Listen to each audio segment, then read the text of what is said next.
ਸਤਨਾਮ ਸ੍ਰੀ ਵਾਹਿਗੁਰੂ ਸਾਹਿਬ JIO. ਇੱਕ ਓੰਕਾਰ ਸਤਨਾਮ ਕਰਤਾ ਪੁਰਖ ਨਿਰਭਉ ਨਿਰਵੈਰ ਅਕਾਲ ਮੂਰਤ ਅਜੂਨੀ ਸੈਭੰ ਗੁਰ ਪ੍ਰਸਾਦ। ਸ਼੍ਰੀ ਰਾਗ ਮਹੱਲਾ ਪਹਿਲਾ।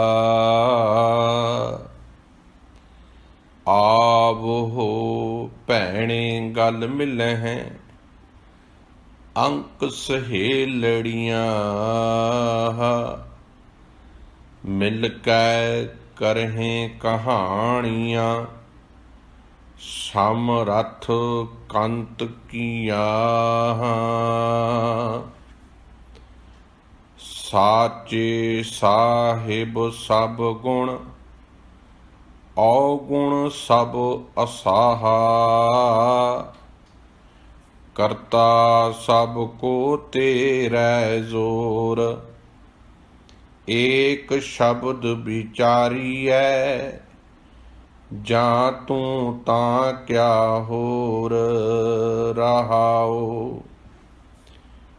ਜਾਏ ਪੁੱਛੋ ਸੁਹਾਗਣੀ ਤੁਸੀਂ ਰਾਵਿਆ ਕਿੰਨੀ ਗੁਣੀ ਸਹਿਜ ਸੰਤੋਖ ਸ਼ਿੰਗਾਰੀਆਂ ਮਿੱਠਾ ਬੋਲਣੀ ਪਰ ਰੀਸਾਲੂ ਤਾਂ ਮਿਲੈ ਜਾਂ ਗੁਰ ਕਾ ਸ਼ਬਦ ਸੁਣੀ ਕੀਤੀਆਂ ਤੇਰੀਆਂ ਕੁਦਰਤੀ ਕੇਵਡ ਤੇਰੀ ਦਾਤ ਕੇਤੇ ਤੇਰੇ ਜੀ ਜੰਤ ਸਿਫਤ ਕਰਹਿ ਦਿਨ ਰਾਤ ਕੇਤੇ ਤੇਰੇ ਰੂਪ ਰੰਗ ਕੇਤੇ ਜਾਤ ਅਜਾਤ ਸੱਚ ਮਿਲੈ ਸੱਚ ਊਪਜੈ ਸੱਚ ਮਹਿ ਸਾਚ ਸਮਾਏ ਸੁਰਤ ਹੋਵੈ ਪਤ ਉਗਵੈ ਗੁਰ ਬਚਨੀ ਭਉ ਖਾਏ ਨਾਨਕ ਸੱਚਾ ਪਾਤਸ਼ਾਹ ਆਪੇ ਲੈ ਮਿਲਾਏ। ਵਾਹਿਗੁਰੂ ਜੀ ਕਾ ਖਾਲਸਾ ਵਾਹਿਗੁਰੂ ਜੀ ਕੀ ਫਤਿਹ। ਜੁਗੋ ਜੁਗ ਅਟਲ ਚਵਰ ਛਤਰ ਤਖਤ ਦੇ ਮਾਲਕ ਹਾਜ਼ਰਾ ਹਜ਼ੂਰ ਸ਼ਬਦ ਗੁਰੂ ਧੰਨ ਧੰਨ ਸ੍ਰੀ ਗੁਰੂ ਗ੍ਰੰਥ ਸਾਹਿਬ ਮਹਾਰਾਜ ਜੀ ਦੀ ਕੋਟਾਨ ਕੋਟਾਨ ਕਿਰਪਾ ਦਾ ਅਕਾਲ ਪੁਰਖ ਵਾਹਿਗੁਰੂ ਜੀ ਦੀਆਂ ਬਖਸ਼ਿਸ਼ਾਂ ਤੇ ਰਹਿਮਤਾਂ ਦੀਆਂ ਅਸੀਸਾਂ ਦਾ ਆਨੰਦ ਮਾਣਦੇ ਹੋਏ ਸਮੂਹ ਗੁਰਮੁਖ ਪਿਆਰੇ ਸਤਸੰਗੀ ਜਨੋ, ਬਹੁਤ ਧੰਨਵਾਦ ਹੈ ਉਹਨਾਂ ਪਿਆਰਿਆਂ ਗੁਰੂ ਕਿਆਂ ਸਿੱਖਾਂ ਦਾ, ਉਹਨਾਂ ਸੰਗਤਾਂ ਦਾ ਜੋ ਰੋਜ਼ਾਨਾ ਹੀ ਇਸ ਸਮੇਂ ਉੱਪਰ ਗੁਰਬਾਣੀ ਲਾਈਵ ਵਿਚਾਰ ਸਰਵਣ ਕਰਦੇ ਹਨ ਤੇ ਆਪਣੇ ਮਿੱਤਰਾਂ ਦੋਸਤਾਂ ਦੇ ਵਿੱਚ ਸ਼ੇਅਰ ਵੀ ਕਰਦੇ ਹਨ। ਤੇ ਨਾਲ ਹੀ ਉਹਨਾਂ ਵੀਰਾਂ ਭੈਣਾਂ ਭਰਾਵਾਂ ਦਾ ਵੀ ਸ਼ੁਕਰਾਨਾ ਹੈ ਜੋ ਹੌਸਲਾ ਅਫਜ਼ਾਈ ਕਰਦੇ ਹਨ, ਪਿਆਰ ਬਖਸ਼ਦੇ ਹਨ। ਅਕਸਰ ਮੈਂ ਇਹ ਬੇਨਤੀ ਸ਼ੁਰੂਆਤੀ ਤੌਰ ਤੇ ਜ਼ਰੂਰ ਆਪ ਜੀ ਕੇ ਕਥਾ ਕੱਲ ਤੱਕ ਆਪਾਂ 9 ਨੰਬਰ ਸ਼ਬਦ ਤੱਕ ਸਤਿਗੁਰੂ ਕੀ ਪਾਵਨ ਗੁਰਬਾਣੀ ਦੀ ਵਿਚਾਰ ਕੀਤੀ ਗਈ ਸੀ। ਆ ਹੁਣੇ ਜਿਹੜਾ ਸ਼ਬਦ ਆਪ ਜੀ ਨੇ ਸਰਵਣ ਕੀਤਾ ਹੈ ਇਹ 10ਵਾਂ ਨੰਬਰ ਸ਼ਬਦ ਹੈ ਸ਼੍ਰੀ ਰਾਗ ਦਾ। ਸ੍ਰੀ ਗੁਰੂ ਗ੍ਰੰਥ ਸਾਹਿਬ ਜੀ ਦੇ ਪਾਵਨ ਪੰਨਾ ਨੰਬਰ 17 ਤੋਂ ਲੈ ਕੇ 18 ਤੱਕ ਸੁਭਾਏਮਾਨ ਹੈ। ਜ਼ਾਹਰ ਪੀਰ ਜਗਤ ਗੁਰੂ ਬਾਬਾ ਧੰਨ ਧੰਨ ਸ੍ਰੀ ਗੁਰੂ ਨਾਨਕ ਸਾਹਿਬ ਮਹਾਰਾਜ ਜੀ ਦੀ ਪਾਵਨ ਮੁਖਾਰ ਬਿੰਦ ਤੋਂ ਰਸਨਾ ਤੋਂ ਉਚਾਰਨ ਹੋਇਆ ਹੈ ਇਹ ਪਾਵਨ ਸ਼ਬਦ। ਜਿਵੇਂ ਆਪਾਂ ਨੂੰ ਪਤਾ ਹੈ ਕਿ ਸ਼ਬਦ ਦਾ ਕੇਂਦਰੀ ਭਾਵ ਸਬਜੈਕਟ ਜਿਹੜਾ ਹੈ ਉਹ ਰਹਾਉ ਦੀਆਂ ਪੰਕਤੀਆਂ 'ਚ ਹੈ। ਸੁਆਓ ਇਕਾਗਰਤਾ ਬਣਾਈਏ, ਰਹਾਉ ਦੀਆਂ ਪੰਕਤੀਆਂ ਤੋਂ ਗੁਰਬਾਣੀ ਦੀ ਵਿਚਾਰ ਪ੍ਰਾਰੰਭ ਕਰਨ ਦਾ ਯਤਨ ਕਰਦੇ ਹਾਂ। ਅਰਦਾਸ ਹੈ ਸਤਿਗੁਰੂ ਜੀ ਸੁਮੱਤ ਬਖਸ਼ਣ ਤੇ ਬੜੇ ਪਿਆਰ ਸਤਿਕਾਰ ਦੇ ਨਾਲ ਗੁਰੂ ਜੀ ਦੀ ਸੇਵਾ ਕਰਦੇ ਹਾਂ, ਇਹ ਜੀਵਨ ਗੁਰੂ ਦੇ ਗਾਡੀ ਰਾਹ ਤੇ ਤੁਰ ਸਕੇ। ਸੋ ਰਹਾਉ ਦੀਆਂ ਪੰਕਤੀਆਂ ਨੇ ਅੱਜ ਦੇ ਪਾਵਨ ਸ਼ਬਦ ਦੀਆਂ। ਕਰਤਾ ਸਭ ਕੋ ਤੇਰਾ ਜ਼ੋਰ, ਏਕ ਸ਼ਬਦ ਵਿਚਾਰੀ ਹੈ, ਜਾਂ ਤੂੰ ਤਾਂ ਕਿਆ ਹੋਰ। ਹੁਣ ਜਿਤਨੀ ਵੀ ਗੁਰਮਤਿ ਦੀ ਫਿਲਾਸਫੀ ਹੈ, ਸਤਿਗੁਰੂ ਗੁਰੂ ਨਾਨਕ ਸਾਹਿਬ ਮਹਾਰਾਜ ਜੀ ਨੇ ਬਾਰ-ਬਾਰ ਸਿੱਖ ਨੂੰ ਇਹ ਤਾਕੀਦ ਕੀਤੀ ਹੈ, ਸ਼ਬਦ ਦੀ ਵਿਚਾਰ ਕਰ। ਕਿਉਂਕਿ ਸ਼ਬਦ ਵਾਸਤੇ ਐਜੂਕੇਸ਼ਨ ਹੋਣੀ ਬੜੀ ਜ਼ਰੂਰੀ ਹੈ। ਵਿਦਿਆ ਦਾ ਅਦਾਰਾ ਪੜ੍ਹਾਈ ਹੋਵੇਗੀ, ਵਿਦਿਆ ਹੋਵੇਗੀ, ਸਿੱਖ ਪੜ੍ਹੇਗਾ, ਗਿਆਨਵਾਨ ਹੋਵੇਗਾ, ਸਮਝਦਾਰ ਹੋਵੇਗਾ। ਸੋ ਸ਼ਬਦ ਇੱਕ ਐਸੀ ਚੀਜ਼ ਹੈ ਜਿੱਥੇ ਮਨੁੱਖ ਦੀ ਹਾਜ਼ਰੀ ਦੀ ਲੋੜ ਨਹੀਂ ਹੈ। ਹੁਣ ਅੱਜ ਭਾਵੇਂ ਗੁਰੂ ਨਾਨਕ ਸਾਹਿਬ ਜੀ ਜਗਤ ਵਿੱਚ ਮੌਜੂਦ ਨਹੀਂ, ਪਰ ਉਹਨਾਂ ਦੀ ਜਿਹੜੀ ਰਚਨਾ ਹੈ, ਜੋ ਉਹਨਾਂ ਦੀ ਬਾਣੀ ਹੈ, ਜੋ ਉਹਨਾਂ ਦੇ ਸ਼ਬਦ ਨੇ, ਜੋ ਉਹਨਾਂ ਦੀ ਸਿੱਖਿਆ ਹੈ, ਜੋ ਉਹਨਾਂ ਦੀ ਦੀਖਿਆ ਹੈ, ਅੱਜ ਵੀ ਅਸੀਂ ਆਪਣੇ ਸਾਹਮਣੇ ਗੁਰੂ ਗ੍ਰੰਥ ਸਾਹਿਬ ਦੇ ਰੂਪ ਦੇ ਵਿੱਚ ਵਿਚਾਰਦੇ ਹਾਂ। ਅਸੀਂ ਗੱਡੀ ਲੈ ਕੇ ਘਰੋਂ ਤੁਰੇ ਹਾਂ, ਦਰਵਾਜ਼ੇ ਦੇ ਉੱਪਰ ਲਿਖਿਆ ਹੈ ਜਾਂ ਚੌਂਕ ਦੇ ਵਿੱਚ ਲਿਖਿਆ ਹੈ ਇੱਥੇ ਇੰਨੀ ਸਪੀਡ ਦੀ ਗੱਡੀ ਚਲਾਉਣੀ ਹੈ, ਤੁਰੰਤ ਅਸੀਂ ਆਪਣਾ ਪੈਰ ਰੇਸ ਤੋਂ ਚੁੱਕ ਲੈਂਦੇ ਹਾਂ। ਕੌਣ ਦੱਸ ਰਿਹਾ? ਸ਼ਬਦ ਦੱਸ ਰਿਹਾ ਨਾ, ਜਿਹੜਾ ਸਾਹਮਣੇ ਸ਼ਬਦ ਲਿਖਿਆ ਹੋਇਆ ਹੈ। ਸ਼ਬਦ ਕਦੀ ਨਹੀਂ ਮਰਦਾ, ਸ਼ਬਦ ਸਦੀਵੀ ਜੀਵਤ ਹੈ। ਦੇਹ ਮਰ ਸਕਦੀ ਹੈ, ਦੇਹ ਖਤਮ ਹੋ ਜਾਂਦੀ ਹੈ, ਪਰ ਸ਼ਬਦ ਸਦੀਵੀ ਰਹਿਣਾ। ਇਸੇ ਕਰਕੇ ਸਿੱਖ ਨੇ ਜਦੋਂ ਸਤਿਗੁਰੂ ਜੀ ਨੇ ਸਿੱਖ ਦਾ ਗੁਰੂ ਤੈਅ ਕੀਤਾ, ਸ਼ਬਦ ਗੁਰੂ ਤੈਅ ਕੀਤਾ। ਵੱਖਰੀ ਗੱਲ ਹੈ ਕਿ ਅੱਜ ਕਰਮਕਾਂਡ ਤੇ ਪ੍ਰਥਾ ਦੇ ਨਾਲ ਜੋੜ ਦਿੱਤਾ, ਜਦ ਕਿ ਇਹ ਸਿੱਖੀ ਦਾ ਸਿਧਾਂਤ ਨਹੀਂ ਹੈ। ਸਿੱਖੀ ਦਾ ਸਿਧਾਂਤ ਇਹ ਹੈ ਕਿ ਸਾਹਿਬ ਕੇਵਲ ਇੱਕ ਧੰਨ ਗੁਰੂ ਗ੍ਰੰਥ ਸਾਹਿਬ ਹੈ। ਸ਼ਬਦ ਗੁਰੂ ਦੇ ਲੜ ਲੱਗਣਾ ਹੈ, ਬਾਣੀ ਗੁਰੂ ਨੂੰ ਆਪਣਾ ਗੁਰੂ ਜਾਣਨਾ ਹੈ ਤੇ ਬਾਣੀ ਗੁਰੂ ਤੋਂ ਗੁਰ ਲੈ ਕੇ, ਗਿਆਨ ਲੈ ਕੇ ਆਪਣੇ ਜੀਵਨ ਨੂੰ ਸਫਲਾ ਬਣਾਉਣਾ। ਸੋ ਜਿਤਨੇ ਵੀ ਤੁਸੀਂ ਸ਼ਬਦ ਵਿਚਾਰੋਗੇ, ਬਾਰ-ਬਾਰ ਜਿੰਨੀ ਵੀ ਗੁਰਬਾਣੀ ਨੂੰ ਸਮਝਣ ਦੀ ਕੋਸ਼ਿਸ਼ ਕਰੋਗੇ, ਇੱਕ ਗੱਲ ਬਾਰ-ਬਾਰ ਉੱਭਰ ਕੇ ਬਾਹਰ ਆਵੇਗੀ, ਸ਼ਬਦ ਦੀ ਵਿਚਾਰ ਕਰਨੀ ਹੈ। ਕਿਉਂਕਿ ਸ਼ਬਦ ਦੀ ਵਿਚਾਰ ਚੋਂ ਹੀ ਦੇਖੋ, ਸ਼ਬਦ ਪੜ੍ਹਨਾ ਤੇ ਸ਼ਬਦ ਵਿਚਾਰਨਾ ਦੋ ਪੱਖ ਨੇ। ਅੱਜ ਪੜ੍ਹਿਆ ਤੇ ਬਹੁਤ ਜਾ ਰਿਹਾ, ਪੜ੍ਹਿਆ ਤੇ ਅਸੀਂ ਰੋਜ਼ਾਨਾ ਪਾਠ ਕਰ ਰਹੇ ਹਾਂ, ਮਾੜੀ ਗੱਲ ਨਹੀਂ, ਚੰਗੀ ਗੱਲ ਹੈ, ਕਰਨਾ ਚਾਹੀਦਾ ਹੈ। ਲੈਸਨ ਪੜ੍ਹਾਂਗੇ ਤੇ ਵਿਚਾਰਾਂਗੇ ਨਾ। ਪਾਠ ਰੋਜ਼ ਪੜ੍ਹਨਾ ਹੈ, ਪਰ ਪਾਠ ਨੂੰ ਵਿਚਾਰ ਕੇ ਪੜ੍ਹਨਾ ਹੈ, ਸਮਝ ਕੇ ਪੜ੍ਹਨਾ ਹੈ। ਆਹ ਜਿਹੜਾ ਅਸੀਂ ਕਨਸੈਪਟ ਚਾਲੂ ਕੀਤਾ ਹੈ ਰੋਜ਼ ਦਾ, ਇਹ ਦਰਅਸਲ ਰੋਜ਼ ਦਾ ਇੱਕ ਸ਼ਬਦ ਦਾ ਸਹਿਜ ਪਾਠ ਹੈ, ਇੱਕ ਸ਼ਬਦ ਦੀ ਰੋਜ਼ ਦੀ ਵਿਚਾਰ ਹੈ, ਤਾਂ ਕਿ ਆਪਾਂ ਰੋਜ਼ਾਨਾ ਇੱਕ ਸ਼ਬਦ ਤੇ ਘੱਟੋ ਘੱਟ ਫੋਲੋ ਕਰੀਏ, ਇੱਕ ਸ਼ਬਦ ਨੂੰ ਤੇ ਵਿਚਾਰੀਏ, ਤਾਂ ਕਿ ਉਹਦੇ ਮੁਤਾਬਕ ਜ਼ਿੰਦਗੀ ਨੂੰ ਤੋਰੀਏ। ਇਸੇ ਕਰਕੇ ਜਿੰਨੀ ਵੀ ਹੁਣ ਤੱਕ ਵਿਚਾਰ ਆਪ ਦੇ ਸਨਮੁਖ ਰੱਖੀ ਹੈ, ਨਿਰੋਲ ਤੇ ਨਿਰੋਲ ਗੁਰਬਾਣੀ ਦੇ ਵਿੱਚੋਂ ਰੱਖੀ ਜਾਂਦੀ ਹੈ। ਗੁਰਬਾਣੀ ਦੇ ਹੀ ਅਰਥ ਕੀਤੇ ਜਾਂਦੇ ਨੇ। ਇਹਦੇ ਵਿੱਚ ਕੋਈ ਵੀ ਬਾਹਰ ਦੀ ਕੋਈ ਸਾਖੀ ਗਾਥਾਵਾਂ ਲਾ ਕੇ ਸਮਾਂ ਨਹੀਂ ਖਰਾਬ ਕੀਤਾ ਜਾਂਦਾ। ਮੇਰਾ ਮਕਸਦ ਸਿਰਫ ਆਪ ਜੀ ਨੂੰ ਗੁਰਬਾਣੀ ਨਾਲ ਜੋੜਨਾ ਹੈ। ਆਪ ਜੀ ਆਪ ਗੁਰਬਾਣੀ ਨਾਲ ਜੁੜੋ ਤੇ ਸਮਝੋ। ਸੋ ਅੱਜ ਦਾ ਜਿਹੜਾ ਸ਼ਬਦ ਸਾਹਿਬ ਕਹਿੰਦੇ, ਕਰਤਾ ਸਭ ਕੋ ਤੇਰਾ ਜ਼ੋਰ। ਕਰਤਾ ਸੰਬੋਧਨ ਹੈ, ਹੇ ਕਰਤਾਰ, ਹੇ ਅਕਾਲ ਪੁਰਖ, ਜੋ ਸਭ ਕੁਝ ਬਣਾਉਣ ਵਾਲਾ ਹੈ, ਜਿਹਨੇ ਸਭ ਕੁਝ ਸਿਰਜਿਆ ਹੈ, ਜਿਹਨੇ ਸਾਨੂੰ ਪੈਦਾ ਕੀਤਾ ਹੈ, ਜਿਹਨੇ ਸਾਨੂੰ ਬਣਾਇਆ ਹੈ, ਜਿਹਨੇ ਸਾਨੂੰ ਇਸ ਧਰਤੀ ਤੇ ਭੇਜਿਆ ਹੈ, ਉਸ ਨੂੰ ਮੂਲ ਮੰਤਰ ਵਿੱਚ ਕਰਤਾ ਪੁਰਖ ਕਿਹਾ ਹੈ। ਐਸਾ ਪੁਰਖ ਜੋ ਸਭ ਕੁਝ ਬਣਾਉਣ ਵਾਲਾ ਹੈ। ਸਭ ਕੋ ਤੇਰਾ ਜ਼ੋਰ। ਸਤਿਗੁਰੂ ਗੁਰਦੇਵ ਜੀ ਕਹਿੰਦੇ, ਹਰੇਕ ਜੀਵ ਤੇਰੇ ਹੁਕਮ ਦੇ ਵਿੱਚ ਹੈ, ਭਾਵੇਂ ਚਾਹਵੇ ਭਾਵੇਂ ਨਾ ਚਾਹਵੇ। ਕੋਈ ਇਹ ਕਵੇ ਮੈਂ ਨਹੀਂ ਰੱਬ ਨੂੰ ਮੰਨਦਾ, ਉਹਦੇ ਕਹਿਣ ਨਾਲ ਕੀ ਹੋਣਾ ਹੈ? ਰੱਬ ਨੂੰ ਉਹਨੂੰ ਮੰਨਣਾ ਹੀ ਪੈਣਾ ਹੈ। ਕਿਉਂਕਿ ਇੱਕ ਸਮੇਂ ਤੇ ਆ ਕੇ ਵੱਡੇ ਵੱਡੇ ਨਾਸਤਿਕ ਮਨੁੱਖ ਵੀ ਅਕਾਲ ਪੁਰਖ ਦੇ ਚਰਨਾਂ ਵਿੱਚ ਡਿੱਗ ਪਏ। ਕਿਉਂਕਿ ਅਕਾਲ ਪੁਰਖ ਵਾਹਿਗੁਰੂ ਦੇ ਜ਼ੋਰ ਦੇ ਅੱਗੇ, ਉਹਦੇ ਅੱਗੇ, ਹੁਕਮ ਦੇ ਅੱਗੇ ਕਿਸੇ ਦੀ ਨਹੀਂ ਚੱਲਦੀ। ਉਹਦਾ ਹੁਕਮ ਹੈ, ਉਹਦੇ ਹੁਕਮ ਉਹਨੇ ਇੱਕ ਵਾਰੀ ਕੀਤਾ ਹੈ। ਉਹ ਸਿਧਾਂਤ ਅਟੱਲ ਹੈ, ਉਸ ਸਿਧਾਂਤ ਵਿੱਚ ਬਦਲਾਵ ਨਹੀਂ ਹੋ ਸਕਦਾ। ਅੱਗ ਦਾ ਸੁਭਾਅ ਸਾੜਨ ਦਾ ਹੈ, ਅੱਗ ਦਾ ਉਹੀ ਸੁਭਾਅ ਰਹਿਣਾ ਹੈ। ਵੱਖਰੀ ਗੱਲ ਕਿ ਅਸੀਂ ਅੱਜ ਉਸ ਅੱਗ ਦੇ ਰਾਹੀਂ ਰੋਟੀ ਵੀ ਪਕਾਉਂਦੇ ਹਾਂ, ਪਰ ਉਹਦਾ ਸੁਭਾਅ ਸਾੜਨ ਦਾ ਹੈ। ਜਦੋਂ ਅੱਗ ਮਰਿਆਦਾ ਚੋਂ ਬਾਹਰ ਹੋ ਜਾਵੇ, ਸਾੜ ਕੇ ਸੁਆਹ ਕਰ ਦਿੰਦੀ ਹੈ। ਪਾਣੀ ਦਾ ਸੁਭਾਅ ਹੈ, ਉਹਨੇ ਗਿੱਲਾ ਹੀ ਰਹਿਣਾ ਹੈ, ਉਹਨੇ ਇੱਕ ਵਹਿਣ ਦੇ ਰੂਪ 'ਚ ਹੀ ਵਗਣਾ ਹੈ। ਉਹਦਾ ਉਹੀ ਸੁਭਾਅ ਰਹਿਣਾ ਹੈ, ਉਹਦਾ ਪੱਖ ਹੀ ਗਿੱਲੇ ਹੋਣ ਦਾ ਹੈ। ਤੁਸੀਂ ਲੱਖ ਪਾਣੀ ਨੂੰ ਹੱਥ ਵਿੱਚ ਫੜਨ ਦੀ ਕੋਸ਼ਿਸ਼ ਕਰੋ, ਪਾਣੀ ਹੱਥ ਵਿੱਚ ਨਾ ਕਦੀ ਫੜਿਆ ਗਿਆ ਤੇ ਨਾ ਫੜਿਆ ਜਾਣਾ। ਪਰ ਉਹ ਜਦੋਂ ਸਰੀਰ ਦੇ ਉੱਪਰ ਆਪਣਾ ਇੱਕ ਅਹਿਸਾਸ ਦਵਾ ਕੇ ਜਾਂਦਾ, ਆਪਾਂ ਇਸ਼ਨਾਨ ਕਰਦੇ ਹਾਂ, ਨਹਾਉਂਦੇ ਹਾਂ, ਪਾਣੀ ਦੇ ਨਾਲ ਆਪਾਂ ਆਪਣੀ ਮੈਲ ਸਰੀਰ ਦੀ ਲਾਉਣ ਦੀ ਕੋਸ਼ਿਸ਼ ਕਰਦੇ ਹਾਂ, ਕੱਪੜਿਆਂ ਦੀ ਮੈਲ ਧੋਨੇ ਹਾਂ। ਇੱਕ ਪਰਮਾਤਮਾ ਦੇ ਅਟਲ ਨਿਯਮ ਤੇ ਅਟਲ ਸਿਧਾਂਤ ਵਿੱਚ ਇਹ ਸਭ ਕੁਝ ਬਣਿਆ ਹੋਇਆ। ਪਰ ਜੇ ਕੋਈ ਨਾ ਮਾਨੂ ਦੀ ਗੱਲ ਉੱਤੇ ਖਲੋਤਾ ਹੈ ਤੇ ਉਹ ਮਨੁੱਖ ਹੈ। ਮਨੁੱਖ ਆਪਣੀ ਸਿਆਣਪ, ਆਪਣੀ ਚਤੁਰਾਈ, ਆਪਣੀਆਂ ਵਿਚਾਰਾਂ ਦੀਆਂ ਦੌੜਾਂ ਨੂੰ ਬਹੁਤ ਤੇਜ਼ੀ ਨਾਲ ਵਧਾਉਣਾ ਚਾਹੁੰਦਾ ਹੈ। ਆਪਣੇ ਆਪ ਨੂੰ ਪ੍ਰਮਾਤਮਾ ਤੋਂ ਜੁਦਾ ਸਮਝ ਕੇ, ਆਪਣੇ ਆਪ ਨੂੰ ਕਰਤਾ ਸਮਝ ਕੇ, ਆਪਣੇ ਆਪ ਨੂੰ ਰੱਬ ਸਮਝ ਕੇ ਮੰਨਣਾ ਚਾਹੁੰਦਾ ਹੈ। ਤੇ ਇੱਕ ਗੱਲ ਹੋਰ ਚੇਤੇ ਰੱਖਿਓ, ਸਤਿਗੁਰੂ ਗੁਰੂ ਨਾਨਕ ਸਾਹਿਬ ਨੇ ਸਿੱਖ ਨੂੰ ਬਾਰ-ਬਾਰ ਤਾਕੀਦ ਕੀਤੀ ਹੈ, ਤੂੰ ਰੱਬ ਵਰਗਾ ਬਣਨਾ ਹੈ, ਰੱਬ ਨਹੀਂ ਬਣਨਾ। ਚੇਤਾ ਰੱਖਿਓ, ਜਿਹੜਾ ਮਨੁੱਖ ਰੱਬ ਬਣਿਆ ਨਾ, ਉਹ ਅਤਿਆਚਾਰੀ ਹੋ ਗਿਆ, ਉਹਨੇ ਦੁਨੀਆ ਤੇ ਜ਼ੁਲਮ ਕੀਤੇ, ਉਹ ਆਪਣੇ ਆਪ ਨੂੰ ਰੱਬ ਸਮਝ ਬੈਠਾ। ਪਰ ਹਾਲਾਤ ਅਕਸਰ ਉਹਦੇ ਉਹੀ ਹੋਏ ਜੋ ਇੱਕ ਹੰਕਾਰੀ ਇਨਸਾਨ ਦੇ ਹੁੰਦੇ ਨੇ। ਪਰ ਜਿਹੜੇ ਰੱਬ ਵਰਗੇ ਬਣੇ, ਉਹ ਮਾਨਵਤਾ ਵਾਸਤੇ ਆ ਕੇ ਖੜ ਗਏ। ਬਾਬਾ ਕਬੀਰ ਜੀ ਡੰਕੇ ਦੀ ਚੋਟ ਦੇ ਉੱਪਰ ਆ ਕੇ ਖੜ ਕੇ ਕਹਿੰਦੇ ਨੇ, ਪੰਡਤ ਮੁੱਲਾ ਜੋ ਲਿਖ ਦਿਆ, ਛਾੜ ਚਲੇ ਹਮ ਕਿਛੂ ਨਾ ਲਿਆ। ਮੈਂ ਕੁਝ ਵੀ ਉਹ ਚੀਜ਼ ਨਹੀਂ ਆਪਣੇ ਘਰ ਵਿੱਚ ਰੱਖਣੀ ਚਾਹੁੰਦਾ ਜੋ ਪੰਡਤ ਮੁੱਲਾਵਾਂ ਨੇ, ਜੋ ਮੈਨੂੰ ਅੱਜ ਤੱਕ ਗੁੰਮਰਾਹ ਕਰਕੇ, ਧੋਖਾ ਕਰਕੇ ਸਾਡੀ ਝੋਲੀ 'ਚ ਪਾਈ।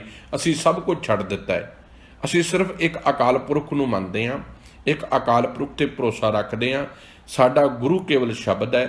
ਅਸੀਂ ਇਸ ਤੋਂ ਇਲਾਵਾ ਹੋਰ ਤੀਸਰੇ ਕਿਸੇ ਨੂੰ ਨਹੀਂ ਜਾਣਦੇ। ਜਿੱਦਣ ਇਹ ਫਿਲਾਸਫੀ ਸਿੱਖੀ ਦੀ ਸਮਝ ਆ ਗਈ ਨਾ ਕਿ ਹੁਕਮ ਪ੍ਰਮਾਤਮਾ ਦਾ ਹੀ ਵਰਤਣਾ ਹੈ, ਇਹ ਗੱਲ ਸਤਿਗੁਰੂ ਜੀ ਨੇ 240 ਸਾਲ ਲਾ ਕੇ ਸਿੱਖ ਦੇ ਖਾਨੇ 'ਚ ਪਾ ਦਿੱਤੀ ਸੀ, ਸਿੱਖ ਦੇ ਜ਼ਿਹਨ 'ਚ ਪਾ ਦਿੱਤੀ ਸੀ। ਗੁਰੂ ਨਾਨਕ ਸਾਹਿਬ ਮਹਾਰਾਜ ਤੋਂ ਲੈ ਕੇ ਗੁਰੂ ਗੋਬਿੰਦ ਸਿੰਘ ਸਾਹਿਬ ਜੀ ਦੇ ਆਨੰਦਪੁਰ ਦੀ ਠੇਰੀ ਦਾ ਉਹ ਸਾਕਾ, ਅੰਮ੍ਰਿਤਸਰ ਸਾਹਿਬ ਅੰਮ੍ਰਿਤ ਛਕਾਉਣ ਤੱਕ ਦੀ ਜਿਹੜੀ ਵਿਧੀ ਸੀ, ਉਹ ਸਿੱਖ ਦੇ ਜ਼ਿਹਨ ਵਿੱਚ ਇੱਕ ਚੀਜ਼ ਪਾ ਦਿੱਤੀ ਸੀ ਕਿ ਮੇਰੀ ਕੋਈ ਜਾਤ ਨਹੀਂ, ਮੇਰੀ ਕੋਈ ਪਾਤ ਨਹੀਂ, ਮੇਰੀ ਕੋਈ ਅਮੀਰੀ ਨਹੀਂ, ਮੇਰੀ ਕੋਈ ਗਰੀਬੀ ਨਹੀਂ, ਮੇਰਾ ਪਿਤਾ ਕੇਵਲ ਗੁਰੂ ਗੋਬਿੰਦ ਸਿੰਘ ਹੈ। ਮੇਰੇ ਅੰਦਰ ਇੱਕ ਸੱਚ ਦਾ ਪਿਆਰ ਹੈ। ਮੇਰੇ ਵਾਸਤੇ ਕੋਈ ਧਰਮ, ਕੋਈ ਉੱਚਾ, ਕੋਈ ਨੀਵਾਂ, ਕੋਈ ਇੱਧਰ, ਕੋਈ ਉੱਧਰ ਨਹੀਂ। ਇੱਕ ਫਿਲਾਸਫੀ ਜੀਵਨ ਵਿੱਚ ਪੈਦਾ ਕਰ ਦਿੱਤੀ ਕਿ ਮੈਂ ਸਾਰਿਆਂ ਵਾਸਤੇ ਸਾਂਝਾ ਹਾਂ। ਹੁਣ ਇਹ ਕਿੰਨਾ ਕਮਾਲ ਦਾ ਲੌਜਿਕ ਸੀ ਜਿਹੜੇ ਸਿੱਖ ਦੇ ਰੂਹ ਦੇ ਵਿੱਚ ਪਾ ਦਿੱਤੀ। ਸੰਤੋਖੀ ਸਿੱਖ ਬਣ ਗਿਆ, ਸਿੱਖ ਦੇ ਗੁਣਾਂ ਦੀਆਂ ਚਰਚਾਵਾਂ ਹੋਣ ਲੱਗੀਆਂ, ਸਿੱਖ ਦੇ ਸੁਭਾਅ ਦੇ ਉੱਤੇ ਇਤਿਹਾਸ ਲਿਖਿਆ ਜਾਣ ਲੱਗਾ, ਦੁਸ਼ਮਣ ਵੀ ਸਿੱਖ ਦੀ ਤਾਰੀਫ ਕਰਨ ਲੱਗਾ।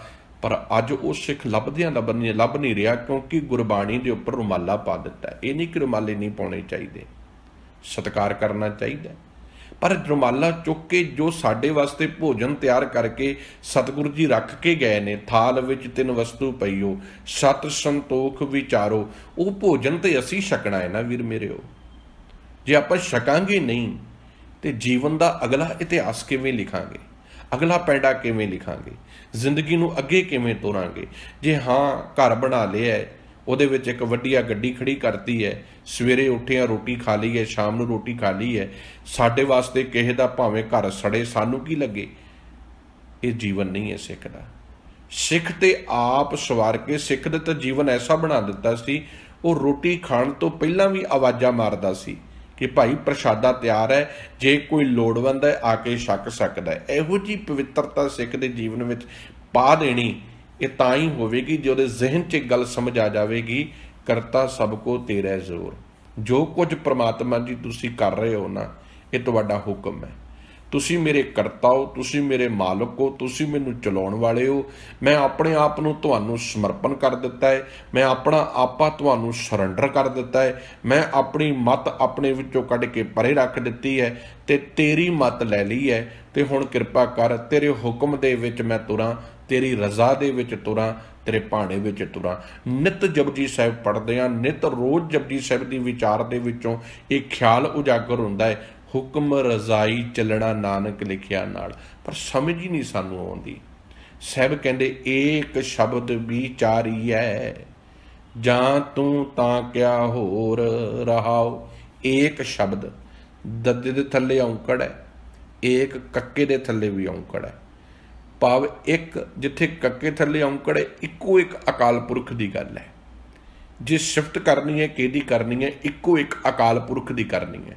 ਸ਼ਬਦ ਉਸ ਅਕਾਲ ਪੁਰਖ ਵਾਹਿਗੁਰੂ ਜੀ ਦੀ ਪਾਵਨ ਪਵਿੱਤਰਤਾ ਦੀ ਸਿਫਤ ਸਲਾਹ ਦੀ ਜਿਹੜੀ ਪਾਵਨ ਬਾਣੀ ਹੈ, ਇੱਕੋ ਸ਼ਬਦ ਵਿਚਾਰੀ ਹੈ। ਇੱਕੋ ਇੱਕ ਉਸ ਅਕਾਲ ਪੁਰਖ ਵਾਹਿਗੁਰੂ ਦੀ ਸਿਫਤ ਸਲਾਹ ਦੀ ਜਿਹੜੀ ਅੰਮ੍ਰਿਤਮਈ ਪਾਵਨ ਬਾਣੀ ਦਾ ਸ਼ਬਦ ਆ ਨਾ, ਸਤਿਗੁਰੂ ਕਹਿੰਦੇ ਉਹਦੀ ਵਿਚਾਰ ਕਰ, ਉਹਨੂੰ ਵਿਚਾਰ ਕੇ ਸਮਝ। ਕਿਉਂਕਿ ਜਦ ਤੱਕ ਅਸੀਂ ਵਿਚਾਰ ਹੀ ਨਹੀਂ ਕਰਦੇ, ਮੈਂ ਕਿਸੇ ਸਕੂਲ ਦੇ ਵਿੱਚ ਪੜ੍ਹਨੇ ਪਿਆ ਵਾਂ ਤੇ ਮੈਂ ਨਿੱਤ ਪਾਠ ਤੇ ਪੜ੍ਹੀ ਜਾਵਾਂ, ਪਠਨ ਕਰੀ ਜਾਵਾਂ, ਪਰ ਉਹਨੂੰ ਵਿਚਾਰਾਂ ਨਾ, ਉਹਨੂੰ ਸਿੱਖਾਂ ਨਾ, ਤੇ ਮੈਂ ਇਮਤਿਹਾਨ 'ਚੋਂ ਪਾਸ ਨਹੀਂ ਹੋ ਸਕਦਾ। ਸਤਿਗੁਰੂ ਕਹਿੰਦੇ ਇਵੇਂ ਜੇ ਡਾਕਟਰ ਬਣਨਾ ਪ੍ਰੈਕਟੀਕਲ ਵੀ ਕਰਨਾ ਪੈਣਾ, ਸਿੱਖਣਾ ਪੈਣਾ। ਅੱਜ ਪੜ੍ਹਿਆ ਵੀ ਜਾ ਰਿਹਾ, ਇਹ ਨਹੀਂ ਕਿ ਕਥਾਵਾਚਕ ਕਿਤਨੇ ਨੇ। ਮੇਰੇ ਖਿਆਲ 'ਚ ਅੱਜ ਜਿੰਨੇ ਕਥਾਕਾਰ ਨੇ ਸਾਡੇ ਕੋਲ, ਬਹੁਤ ਜ਼ਿਆਦਾ ਕਥਾਕਾਰ ਨੇ ਸਿੱਖ ਕੌਮ ਕੋਲ। ਗੁਰਦੁਆਰਾ ਹਰ ਇੱਕ, ਕਿਤਨੇ ਹਰ ਨੁੱਕਰ 'ਚ, ਹਰ ਇੱਕ ਸਟਰੀਟ ਦੇ ਉੱਪਰ, ਸੜਕ ਦੇ ਉੱਪਰ, ਹਰ ਤੀਸਰੀ ਪੈਂਡੇ ਦੇ ਉੱਪਰ ਜਾ ਕੇ ਨਵਾਂ ਗੁਰੂ ਘਰ ਲੱਭ ਜਾਂਦਾ, ਗੁਰਦੁਆਰਾ ਸਾਹਿਬ ਲੱਭ ਜਾਂਦਾ। ਇਤਨੇ ਗੁਰਦੁਆਰੇ, ਹਰ ਗੁਰਦੁਆਰੇ ਵਿੱਚ ਕੀਰਤਨੀਏ, ਹਰ ਗੁਰਦੁਆਰੇ ਵਿੱਚ ਕਥਾਕਾਰ, ਹਰ ਗੁਰਦੁਆਰੇ ਵਿੱਚ ਅਖੰਡ ਪਾਠ, ਹਰ ਗੁਰਦੁਆਰੇ ਵਿੱਚ ਸਹਿਜ ਪਾਠ। ਇਤਨਾ ਸਭ ਕੁਝ ਹੋਣ ਦੇ ਬਾਵਜੂਦ ਵੀ ਜੀਵਨ ਨਹੀਂ ਬਣਿਆ ਜਿਹੜਾ ਬਣਨਾ ਚਾਹੀਦਾ ਸੀ, ਕਿਉਂਕਿ ਉਹਨੂੰ ਵਿਚਾਰਿਆ ਹੀ ਨਹੀਂ, ਉਹਨੂੰ ਸਮਝਿਆ ਹੀ ਨਹੀਂ। ਜੀਵਨ ਤੇ ਬਣਨਾ ਸੀ ਗੁਰਬਾਣੀ ਨੂੰ ਵਿਚਾਰ ਕੇ, ਗੁਰਬਾਣੀ ਨੂੰ ਸਮਝ ਕੇ, ਉਹਦੇ ਮੁਤਾਬਕ ਪੈਂਡਾ ਤੋਰਨਾ ਸੀ। ਅੱਜ ਗੁਰਦੁਆਰਿਆਂ ਦੇ ਵਿੱਚੋਂ ਵੀ ਕੇਵਲ ਤਾਂ ਕੇਵਲ ਮਨਮਤ ਦਾ ਪ੍ਰਚਾਰ ਹੀ ਕੀਤਾ ਜਾ ਰਿਹਾ। ਗੁਸਤਾਖੀ ਮਾਫ, ਕਿਉਂਕਿ ਮੈਨੂੰ ਗੁਰਮਤ ਚੰਗੀ ਨਹੀਂ ਲੱਗਦੀ। ਗੁਰਮਤ ਸੁਣਾਵਾਂਗਾ, ਗੁਰਮਤ ਦੱਸਣੀ ਪਊਗੀ, ਤੇ ਪ੍ਰਬੰਧਕ ਕਹਿੰਦਾ ਮੇਰੀ ਗੋਲਕ ਨਹੀਂ ਉੱਠੂਗੀ। ਹੁਣ ਗੋਲਕ ਉਠਾਉਣ ਵਾਸਤੇ ਉਹਨੂੰ ਆਲੇ ਦੁਆਲੇ ਦੇ ਕਰਮਕਾਂਡ, ਪਖੰਡ, ਜਿਹੜਾ ਰੋਜ਼ਮਰਾ ਦਾ ਵਪਾਰ ਚੱਲੇ, ਤੇ ਉਸ ਵਪਾਰ ਨੂੰ ਚਲਾਉਣ ਵਾਸਤੇ ਲੋਕਾਂ ਦੇ ਮਨਾਂ ਦੇ ਵਿੱਚ ਬੜੇ ਤਰੀਕੇ ਦੀਆਂ ਉਲਝਣਾਂ, ਸ਼ਰਾਧਾਂ ਦੇ ਨਾਂ 'ਤੇ, ਕਰਮਕਾਂਡਾਂ ਦੇ ਨਾਂ 'ਤੇ, ਪਖੰਡਾਂ ਦੇ ਨਾਂ 'ਤੇ ਐਸੀਆਂ ਪੈਦਾ ਕੀਤੀਆਂ ਨੇ।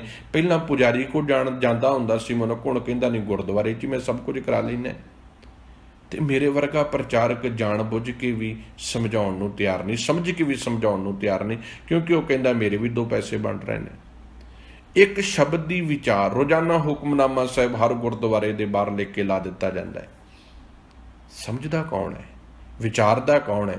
ਜਿੱਦਣ ਇਹ ਗੱਲ ਸਮਝ ਪੈ ਗਈ ਏਕ ਸ਼ਬਦ ਵਿਚਾਰੀ ਹੈ, ਜਿੱਦਣ ਇੱਕ ਵੀ ਸ਼ਬਦ ਗੁਰੂ ਦਾ ਮਤ ਦਾ, ਗੁਰੂ ਦੇ ਉਪਦੇਸ਼ ਦਾ ਅਸੀਂ ਵਿਚਾਰ ਲਿਆ, ਇਮਾਨਦਾਰੀ ਨਾਲ ਸਮਝ ਲਿਆ, ਤੇ ਆਪਣੇ ਜੀਵਨ ਦਾ ਪੈਂਡਾ ਉਸ ਸ਼ਬਦ ਦੇ ਮੁਤਾਬਕ ਤੋਰ ਲਿਆ, ਜਾਂ ਤੂੰ ਤਾਂ ਕਿਆ ਹੋਰ, ਫਿਰ ਸਮਝ ਪੈ ਜਾਏਗੀ, ਹੇ ਵਾਹਿਗੁਰੂ ਜੀ ਇਹ ਸਮਝ ਆ ਗਈ ਹੁਣ ਮੈਨੂੰ, ਤੂੰ ਸਾਡੇ ਸਿਰ ਦਾ ਰੱਖ ਹੈ, ਤਾਂ ਹੋਰ ਕੋਈ ਸਾਡਾ ਫਿਰ ਕੀ ਵਿਗਾੜ ਸਕਦਾ? ਜਦੋਂ ਤੂੰ ਹੀ ਸਾਡਾ ਮਾਲਕ ਹੈ, ਤੂੰ ਸਾਨੂੰ ਪੈਦਾ ਕਰਨ ਵਾਲਾ ਹੈ, ਤੂੰ ਸਾਨੂੰ ਬਣਾਉਣ ਵਾਲਾ ਹੈ, ਫਿਰ ਇਹ ਭਰੋਸਾ ਵੱਜ ਗਿਆ, ਜਾਂ ਤੂੰ ਤਾਂ ਕਿਆ ਹੋਰ, ਜਦ ਤੂੰ ਹੀ ਮੇਰਾ ਸਭ ਕੁਝ ਹੈ, ਫਿਰ ਮੈਨੂੰ ਹੋਰ ਬੰਨੇ ਕਿੱਥੇ ਜਾਣ ਦੀ ਲੋੜ ਹੀ ਨਹੀਂ, ਹੋਰ ਕਿਸੇ ਬੰਨੇ ਮੂੰਹ ਚੱਕ ਕੇ ਵੇਖਣ ਦੀ ਲੋੜ ਹੀ ਨਹੀਂ, ਕਿਉਂਕਿ ਤੂੰ ਹੀ ਮੈਨੂੰ ਆਪਣੇ ਘਰ ਦੇ ਵਿੱਚ ਸਭ ਕੁਝ ਦੇ ਦਿੱਤਾ ਹੈ।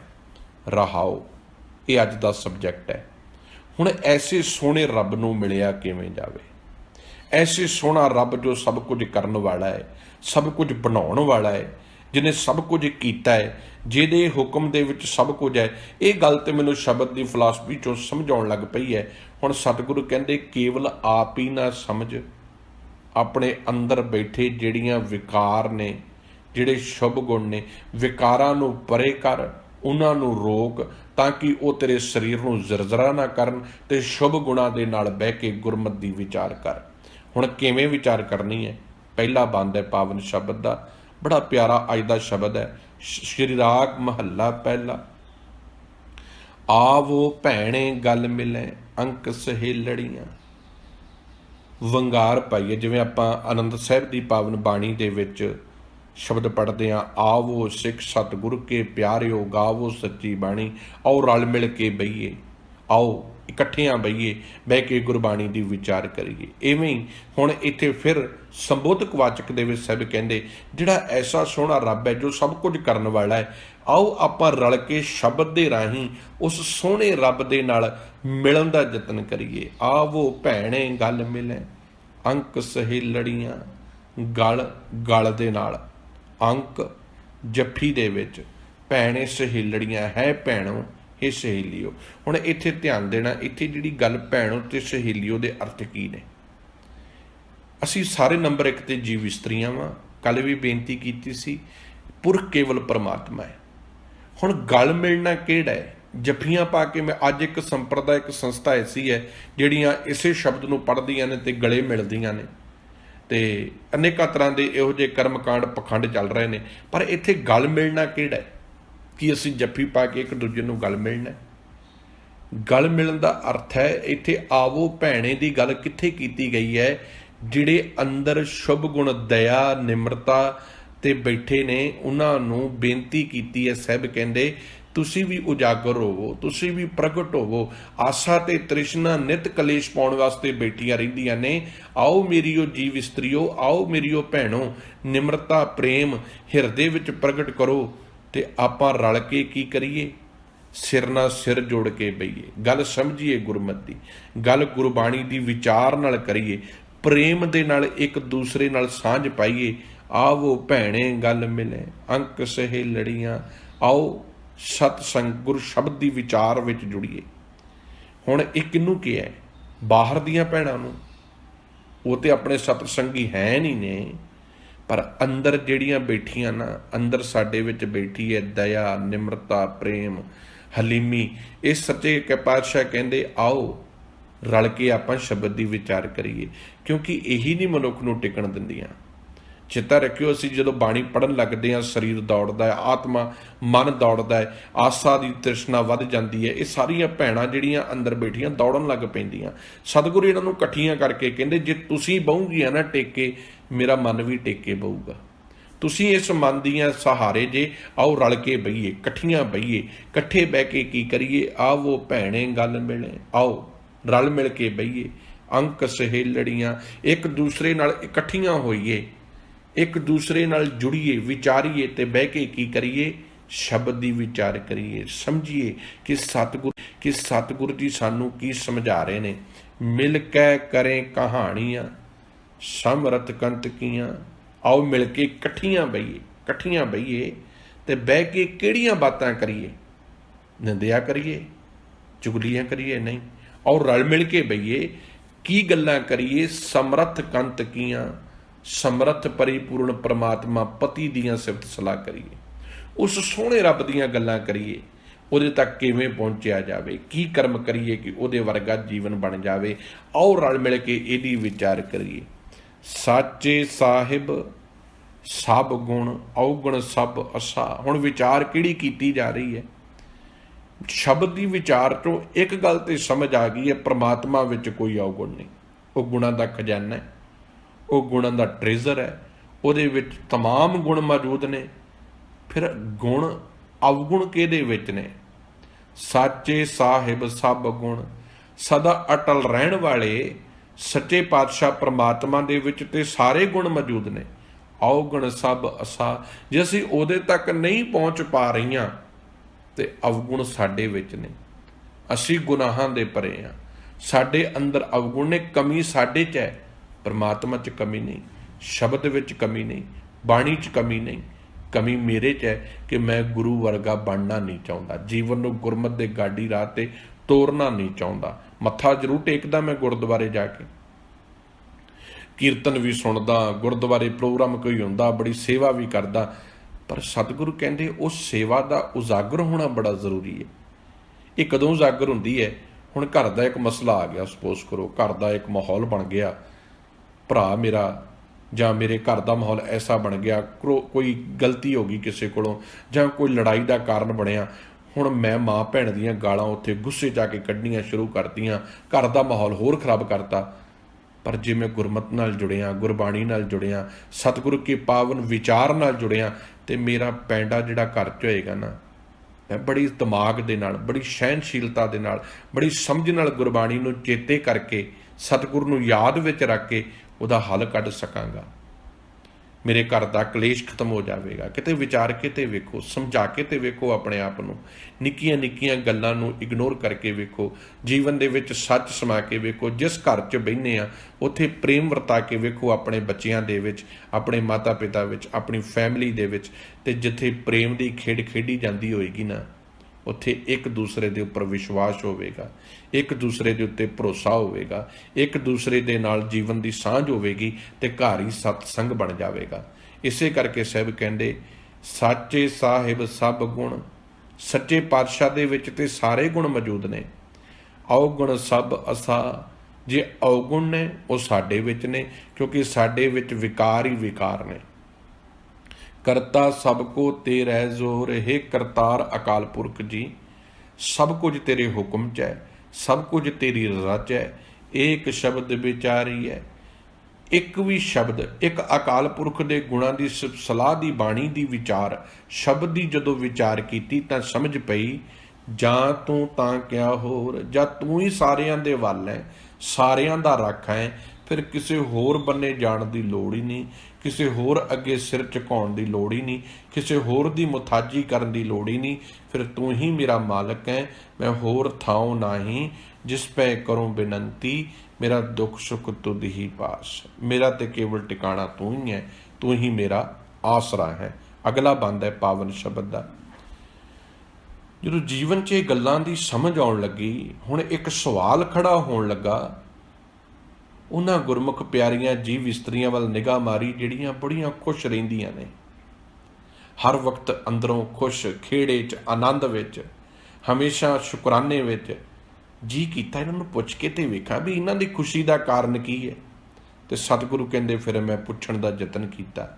ਜਾਏ ਪੁੱਛੋ ਸੁਹਾਗਣੀ, ਤੁਸੀਂ ਰਾਹ ਵਿਆ ਕਿੰਨੀ ਗੁਣੀ। ਉਹਨਾਂ ਜੀਵ ਇਸਤਰੀਆਂ ਰੂਪੀ ਆਤਮਾਵਾਂ ਨੂੰ ਜਿਹੜੀਆਂ ਸੁਹਾਗਣ ਦੀ ਨਿਸ਼ਾਨੀ ਲੈ ਕੇ ਪ੍ਰਮਾਤਮਾ ਰੂਪੀ ਪਤੀ ਨਾਲ ਸਦਾ ਇੱਕ ਮਿਕ ਰਹਿੰਦੀਆਂ ਨੇ, ਉਹਨਾਂ ਦੇ ਆਨੰਦ ਤੇ ਖੇੜੇ ਨੂੰ ਵੇਖ ਕੇ ਇੱਕ ਸਵਾਲ ਮਨ 'ਚੋਂ ਪ੍ਰਗਟ ਹੋਇਆ। ਹੇ ਸਤ ਸੰਗਣ ਭੈਣੇ, ਬੇਸ਼ੱਕ ਮੈਂ ਜਾ ਕੇ ਉਹਨਾਂ ਸੁਹਾਗਣ ਜੀਵ ਇਸਤਰੀਆਂ ਨੂੰ ਪੁੱਛ ਲਵਾਂ ਕਿ ਤੁਸੀਂ ਕਿੰਨਾ ਗੁਣਾਂ ਦੇ ਰਾਹੀਂ ਪ੍ਰਮਾਤਮਾ ਰੂਪੀ ਪਤੀ ਨਾਲ ਮਿਲਾਪ ਕੀਤਾ, ਕਿਹੜੇ ਗੁਣ ਤੁਸੀਂ ਧਾਰਨ ਕੀਤੇ, ਜਿਹੜੇ ਗੁਣ ਕਰਕੇ ਤੁਸੀਂ ਇੰਨੇ ਆਨੰਦ ਖੇੜੇ ਵਾਲੀਆਂ ਤੇ ਰੱਬ ਵਾਲੀਆਂ ਬਣ ਗਈਆਂ ਨੇ, ਇਹ ਮੈਨੂੰ ਵੀ ਸਮਝਾ ਦਿਓ। ਤੇ ਸਤਿਗੁਰੂ ਕਹਿੰਦੇ ਜਵਾਬ ਆਇਆ, ਸਹਿਜ ਸੰਤੋਖ ਸ਼ਿੰਗਾਰੀਆਂ, ਮਿੱਠਾ ਬੋਲਣੀ। ਵਾਹਿਗੁਰੂ, ਇਹ ਗੁਣ ਤੇ ਸਾਡੇ ਨੇੜੇ ਤੇੜੇ ਵੀ ਨਹੀਂ ਅੱਜ ਲੱਭਦਾ। ਰੋਜ਼ ਬਾਣੀ ਪੜ੍ਹੀ ਜਾਂਦੀ ਹੈ, ਵਿਚਾਰੀ ਜਾਂਦੀ ਹੈ, ਲਾਵਾਂ ਦੇ ਉੱਪਰ ਅਸੀਂ ਤਕਰੀਬਨ ਹਰ ਇੱਕ ਵਿਆਹ ਸ਼ਾਦੀ ਤੇ ਇਕੱਠੇ ਹੁੰਦੇ ਹਾਂ। ਗੁਰਬਾਣੀ ਇੱਕ ਐਸਾ ਮੈਸੇਜ ਹੈ ਨਾ, ਸਤਿਗੁਰੂ ਨੇ ਕਿਸ ਤਰੀਕੇ ਦੀ ਸਿੱਖੀ ਦੀ ਚਾਲ ਬਣਾਈ ਹੈ। ਸਿੱਖ ਨੂੰ ਹਰ ਜਗ੍ਹਾ ਗੁਰਮਤਿ ਦਾ ਮੈਸੇਜ ਦਿੱਤਾ ਹੈ। ਸਿੱਖ ਦੇ ਘਰ ਵਿੱਚ ਵਿਆਹ ਹੋ ਰਿਹਾ ਤਾਂ ਵੀ ਉਹਨੂੰ ਗੁਰਬਾਣੀ ਦਾ ਮੈਸੇਜ ਹੈ ਵੀ ਤੂੰ ਕੀ ਕਰਨਾ ਹੈ। ਲਾਵਾਂ ਦੇ ਰਾਹੀਂ ਸੁਨੇਹਾ ਦਿੱਤਾ ਜਾ ਰਿਹਾ ਹੈ। ਸਿੱਖ ਦੀ ਪਰਿਵਾਰਿਕ ਜ਼ਿੰਦਗੀ ਕੈਸੀ ਹੋਣੀ ਚਾਹੀਦੀ ਹੈ, ਨਿਤਨੇਮ ਦੇ ਰਾਹੀਂ ਉਹਨੂੰ ਸੁਨੇਹਾ ਦਿੱਤਾ ਜਾ ਰਿਹਾ ਹੈ। ਸਿੱਖ ਦੀ ਜ਼ਿੰਦਗੀ ਵਿੱਚ ਸੱਚ ਕਿਵੇਂ ਹੋਣਾ ਚਾਹੀਦਾ ਹੈ, ਨਿਤ ਹੁਕਮਨਾਮੇ ਦੇ ਰਾਹੀਂ ਸੁਨੇਹਾ ਦਿੱਤਾ ਜਾ ਰਿਹਾ ਹੈ। ਸਿੱਖ ਦੇ ਘਰ ਬੱਚਾ ਹੋ ਗਿਆ ਹੈ, ਬੱਚੇ ਦੇ ਨਾਮ ਦਾ ਪਹਿਲਾ ਅੱਖਰ ਗੁਰੂ ਗ੍ਰੰਥ ਸਾਹਿਬ ਤੋਂ ਰੱਖਿਆ ਜਾ ਰਿਹਾ ਹੈ, ਫਿਰ ਸੁਨੇਹਾ ਦਿੱਤਾ ਜਾ ਰਿਹਾ ਵੀ ਤੇਰੇ ਬੱਚੇ ਦਾ ਜੀਵਨ ਕੈਸਾ ਹੋਣਾ ਚਾਹੀਦਾ। ਪਰ ਕਮਾਲ ਦੀ ਗੱਲ ਹੈ, ਅਸੀਂ ਮੰਨੀਏ ਤੇ ਤਾਂ, ਸਮਝੀਏ ਤੇ ਤਾਂ, ਸਮਝਣਾ ਤੇ ਹੈ ਹੀ ਨਹੀਂ ਅਸੀਂ। ਸਹਿਜ ਸੰਤੋਖ ਸ਼ਿੰਗਾਰੀਆਂ, ਮਿੱਠਾ ਬੋਲਣੀ। ਸਹਿਜ ਜੱਜੇ ਨੂੰ ਸਿਹਾਰੀ ਹੈ, ਭਾਵ ਸਹਿਜ ਦੇ ਨਾਲ, ਸੰਤੋਖ ਦੇ ਨਾਲ। ਸਭ ਕਹਿੰਦੇ ਉੱਥੋਂ ਇਹ ਪਤਾ ਮਿਲਿਆ, ਉਹਨਾਂ ਜੀਵ ਇਸਤਰੀਆਂ ਤੋਂ ਇਹ ਸੁਨੇਹਾ ਮਿਲਿਆ ਕਿ ਉਹ ਅਡੋਲਤਾ ਨਾਲ, ਸੰਤੋਖ ਨਾਲ, ਸਹਿਜ ਦਾ ਅਰਥ ਹੈ ਅਡੋਲ ਰਹਿ ਕੇ, ਅਡੋਲਤਾ ਨਾਲ, ਸੰਤੋਖ ਨਾਲ, ਸਹਿਜ ਦੇ ਵਿੱਚ ਸੰਤੋਖ ਦੀ ਬਿਰਤੀ। ਹੁਣ ਸੰਤੋਖ ਦੀ ਬਿਰਤੀ ਕਿੱਥੇ ਪੈਦਾ ਹੋਵੇਗੀ? ਬੜੇ ਨਿੱਕੇ ਨਿੱਕੇ ਦਿਮਾਗ ਦੀਆਂ ਉਲਝਣਾਂ ਜਿਹੜੀਆਂ ਸਾਡੇ 'ਚ ਫਸੀਆਂ ਹੋਈਆਂ ਨਾ, ਜਿੱਥੇ ਮਾਇਆ ਦੀ ਦੌੜ ਹੋਵੇਗੀ ਨਾ, ਉੱਥੇ ਸੰਤੋਖ ਨਹੀਂ ਹੋਵੇਗਾ। ਉੱਥੇ ਹੋਰ ਦੀ ਭੁੱਖ ਵੱਧਦੀ ਜਾਵੇਗੀ, ਤੇ ਜਿੱਥੇ ਹੋਰ ਦੀ ਭੁੱਖ ਵੱਧਦੀ ਜਾਵੇਗੀ ਉੱਥੇ ਕਲੈਸ਼ ਹੋਵੇਗਾ, ਉੱਥੇ ਲੜਾਈ ਹੋਵੇਗੀ। ਈਰਖਾ ਕਿੱਥੇ ਹੈ? ਈਰਖਾ ਉੱਥੇ ਹੈ ਜਿੱਥੇ ਮੇਰੇ ਕੋਲੋਂ ਕੋਈ ਅੱਗੇ ਲੰਘ ਰਿਹਾ, ਮੈਨੂੰ ਉਹਦੇ ਨਾਲ ਵੈਰ ਹੈ, ਉਹਦੇ ਨਾਲ ਈਰਖਾ ਹੈ, ਉਹਦੇ ਨਾਲ ਨਫ਼ਰਤ ਹੈ। ਉੱਥੇ ਸੰਤੋਖ ਕਿੱਥੋਂ ਆਵੇਗਾ? ਅੱਜ ਘਰਾਂ ਦੇ ਵਿੱਚ ਸੰਤੋਖ ਦੀ ਖੇਡ ਖਤਮ ਹੋ ਗਈ ਹੈ। ਅੱਜ ਸਹਿਜ ਅਡੋਲਤਾ ਵੱਡਿਆਂ 'ਚ ਹੀ ਨਹੀਂ ਤੇ ਬੱਚਿਆਂ ਨੂੰ ਅਸੀਂ ਕੀ ਸੰਤੋਖ ਸਿਖਾਵਾਂਗੇ? ਆਪ ਹੀ ਅਸੀਂ ਨਿਤ ਮਾਇਆ ਦੀ ਭੁੱਖੂ ਵਿੱਚ ਲੱਗੀਆਂ ਤੇ ਬੱਚਿਆਂ ਨੂੰ ਕਿੱਥੇ ਕਵਾਂਗੇ ਬੱਚਿਓ ਤੁਸੀਂ ਸੰਤੋਖ ਕਰਿਆ ਕਰੋ, ਕਿਉਂਕਿ ਸਾਡੇ ਵੱਲ ਵੇਖ ਕੇ ਬੱਚਿਆਂ ਨੇ ਤੁਰਨਾ ਹੈ ਨਾ। ਤੇ ਸਭ ਕਹਿੰਦੇ ਨੇ, ਮੈਂ ਉਹਨਾਂ ਜੀਵ ਇਸਤਰੀਆਂ ਨੂੰ ਜਦੋਂ ਪੁੱਛਿਆ ਤੇ ਜਵਾਬ ਮਿਲਿਆ, ਸਹਿਜ ਸੰਤੋਖ ਸ਼ਿੰਗਾਰੀਆਂ, ਮਿੱਠਾ ਬੋਲਣੀ। ਕਹਿੰਦੇ ਨੰਬਰ 1 ਤੇ ਅਡੋਲਤਾ। ਹੁਣ ਮਨ ਡੋਲਦਾ ਨਹੀਂ, ਕਿਉਂਕਿ ਅਸੀਂ ਭਟਕ ਜਾਂਦੇ ਹਾਂ। ਸਾਡੇ ਤੇ ਮਾੜਾ ਜਿਹਾ ਕਿਤੇ ਦੁੱਖ ਆ ਜੇ ਨਾ ਤੇ ਅਸੀਂ ਭੁੱਲ ਜਾਂਦੇ ਹਾਂ ਵੀ ਪ੍ਰਮਾਤਮਾ ਦੀ ਰਜ਼ਾ ਕੀ ਹੈ, ਪਾਣਾ ਕੀ ਹੈ। ਸਾਡੇ ਮਨ ਵਿੱਚ ਪਲਾਂ ਦੇ ਵਿੱਚ ਅਸੀਂ ਨਿਰੰਕਾਰ ਤੋਂ ਭਰੋਸਾ ਡਲਾ ਲੈਂਦੇ ਹਾਂ। ਇੱਕ ਬੰਨੇ ਰੱਬ ਜੀ ਕਰਦੇ ਹਾਂ, ਦੂਜੇ ਬੰਨੇ ਰੱਬ ਜੀ ਤੇ ਭਰੋਸਾ ਵੀ ਕੋਈ ਨਹੀਂ ਕਰਦੇ। ਅਡੋਲਤਾ ਕੀ ਹੈ? ਇੱਕ ਮੁੱਠ ਭਰੋਸਾ ਹੈ, ਇੱਕ ਜੁੱਟ ਭਰੋਸਾ ਹੈ, ਖਿਮਾ ਕਰਨਾ। ਫਿਰ ਭਾਵੇਂ ਬੰਦ ਕੋਈ ਕੱਟ ਦੇਵੇ, ਆਰੇ ਨਾਲ ਚੀਰਿਆ ਜਾਂਦਾ ਹੋਵੇ। ਮੈਂ ਕਹਿੰਦਾ ਕੈਸੇ ਸੂਰਮਿਆਂ ਦਾ ਇਤਿਹਾਸ ਸਿੱਖੀ ਨੇ ਲਿਖਿਆ ਨਾ। ਵਾਹਿਦ ਇੱਕ ਸਿੱਖ ਕੌਮ ਦੇ ਵਿੱਚ ਵਾਹਿਦ ਦੁਨੀਆ ਦੇ ਵਿੱਚ ਇੱਕ ਪੰਨਾ ਗੁਰੂ ਤੇਗ ਬਹਾਦਰ ਸਾਹਿਬ ਦਾ ਹੈ, ਪੂਰੀ ਦੁਨੀਆ ਵਿੱਚ, ਪੂਰੀ ਵਰਲਡ ਦੇ ਵਿੱਚ, ਕਿ ਜਿਨ੍ਹਾਂ ਦੀ ਸ਼ਹਾਦਤ ਦਾ ਨਜ਼ਾਰਾ, ਜਿਨ੍ਹਾਂ ਦੀ ਸ਼ਹਾਦਤ ਦਾ ਆਨੰਦ, ਭਾਈ ਮਤੀ ਦਾਸ, ਭਾਈ ਸਤੀ ਦਾਸ ਦੀ ਸ਼ਹਾਦਤ ਦਾ ਆਨੰਦ ਕੋਈ ਨਿੱਜ ਸਵਾਰਥ ਵਾਸਤੇ ਨਹੀਂ ਗਾ, ਮਾਨਵਤਾ ਵਾਸਤੇ ਹੈ, ਮਨੁੱਖੀ ਅਧਿਕਾਰਾਂ ਵਾਸਤੇ ਹੈ, freedom of speech, freedom of ਜ਼ਿੰਦਗੀ, ਕਿਵੇਂ ਆਪਣੀ ਜ਼ਿੰਦਗੀ ਆਜ਼ਾਦੀ ਨਾਲ ਜੀਣੀ ਹੈ, ਇਹਦੇ ਵਾਸਤੇ ਹੈ। ਪਰ ਸਾਡੀ ਜ਼ਿੰਦਗੀ 'ਚ ਇਹ ਗੱਲ ਦੀ ਪਕੜ ਨਹੀਂ ਸਮਝ ਆ ਰਹੀ। ਅਸੀਂ ਤੇ ਨਾ ਸਹਿਜ ਵਿੱਚ ਹਾਂ, ਤੇ ਜਿੱਥੇ ਸਹਿਜ ਨਹੀਂ ਉੱਥੇ ਸੰਤੋਖ ਕਿਵੇਂ ਆਵੇਗਾ।